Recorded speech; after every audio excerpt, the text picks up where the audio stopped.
unë mendoj që ndoshta mbrana mandatit tim 3 deri në 5 shkolla do të tentonim, 3 deri në 5 që të mbanim mësim gjithë ditor. Angazhimi ynë si jemi sekretar komune do të jetë se të fillojmë në 3 shkolla fillimisht dhe deri në fund mandatit s'pakut i kemi 5 shkolla me mësim gjithë ditor. Krijimi i buxheteve në për shkolla e sa i përket asaj që dojna me dalë të mësimit gjithë ditor, na kena i problem para kësajna.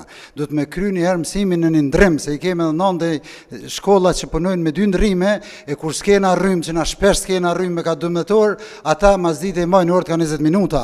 Faza e parë ka me përpjek me kalu në mësim në një ndrim, e pastaj mundësit tona me shfrytzu për projekt gjithë ditor. Kjo është pilot projekt dhe do të shfrytzohen mundësit pasi të zgjidhet problemi. Nuk kam pilot projekte për me rrit numrin e shkolla, por që ato shkolla që janë do të përpiqem që t'i mbaj të janë në rregull.